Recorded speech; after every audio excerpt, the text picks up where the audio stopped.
It's been 40 days and the DIY software has imported and scanned the new credit report. Let's check out the results. The 40-day countdown timer has reset at the top.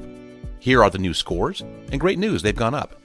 In fact, you'll notice the dashboard has some new information.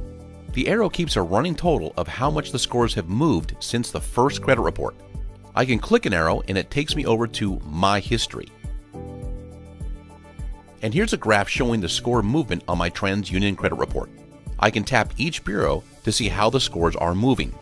Below is an inventory of my credit reports in PDF format. Let's go back to the home page and check out the results. We'll scroll down to Credit Items, and we can see the software scanned the new credit report and compared it to the credit report from last month.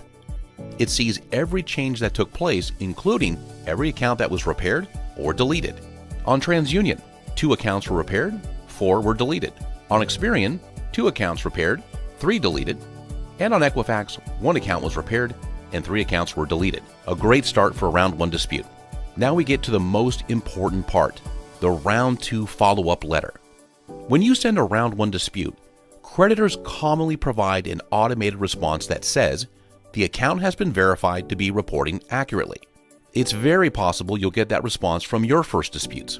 The Fair Credit Reporting Act says when a creditor receives a dispute, they must conduct a reasonable investigation. It's very possible no investigation of any kind was done as a result of your first dispute letter.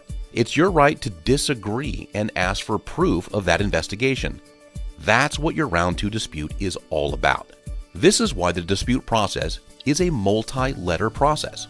Let's create a round 2 follow-up dispute letter. The process is the same as before. Here's the date I have to send my letter out by.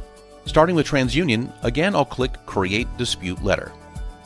I'm presented with all the accounts I disputed last month that are still negative and didn't get repaired or deleted. Notice when I click the plus button, it remembers this account completed a round 1 dispute.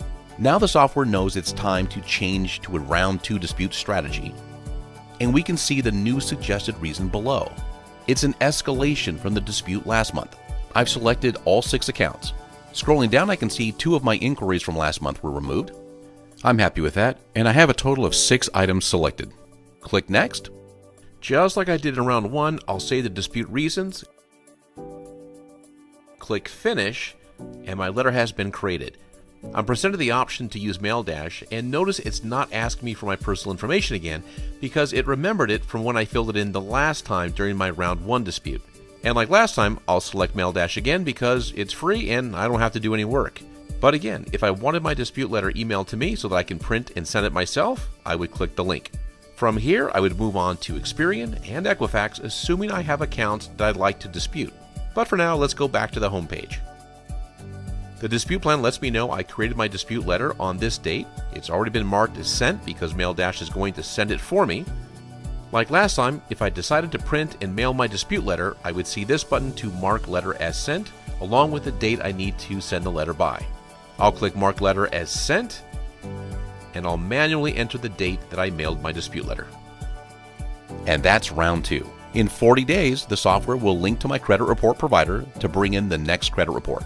The AI will scan it again and compare it to the previous credit report and let me know what was repaired or deleted. From there, I can move on to round 3, and after that, a round 4, and even a round 5 if the software finds a new error. With each round, the software will track the results and guide you through each step. And that's how easy it is to use the DIY software. This concludes the Quick Start videos. Thank you so much for joining me, and best of luck on your repair and credit improvement journey.